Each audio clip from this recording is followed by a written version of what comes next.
premier message, c'est que j'aurais souhaité, et je souhaiterais que les Congolais puissent voir ce film, puisqu'ils ne l'ont jamais vu.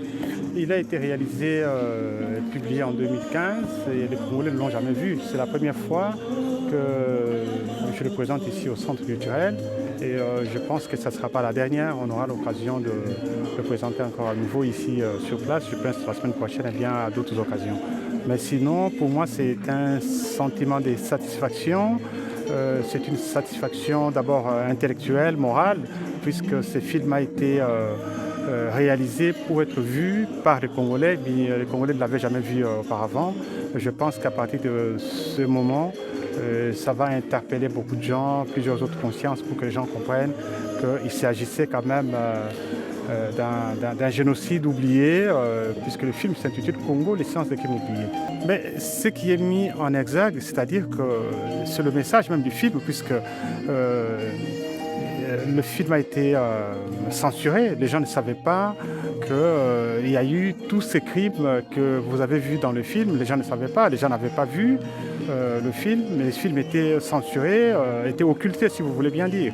Mais moi, j'ai voulu mettre en lumière tout ce qui s'est passé au Congo à travers ce film. Il y a un film de 78 minutes. En 78 minutes, on raconte tout ce qui s'est passé dans l'Est. C'est un film qui part de Patrice Lumumba à la guerre de l'Est.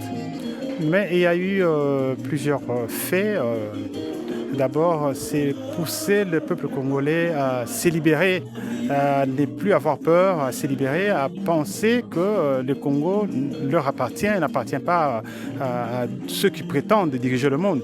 C'est ça le message que j'ai lancé au peuple congolais. D'ailleurs, la dernière phrase du film, dans la voix off, dit que cette fois-ci, nous, peuple congolais, on ne va pas se laisser faire. Donc c'était un message à destiner à tous les Congolais qui sachent qu'ils ont le droit aujourd'hui de parler d'eux et que quelqu'un d'autre ne peut pas parler à leur place. Oui, justement, et la communauté internationale est interpellée à travers ces films, du début à la fin d'ailleurs. Mais si le film s'intitule Congo, les silences des crimes oubliés, justement, c'est pour parler de tout ce qui se passe au Congo, qui a été oublié, dont on ne veut pas parler. Donc c'est pour cette raison-là que j'interpelle la communauté internationale, mais d'abord la communauté nationale, puisque personne ne pourra faire ce que nous pouvons faire nous-mêmes. Donc nous-mêmes, nous devons d'abord nous prendre en charge et faire ce que nous voulons, et les autres vont suivre.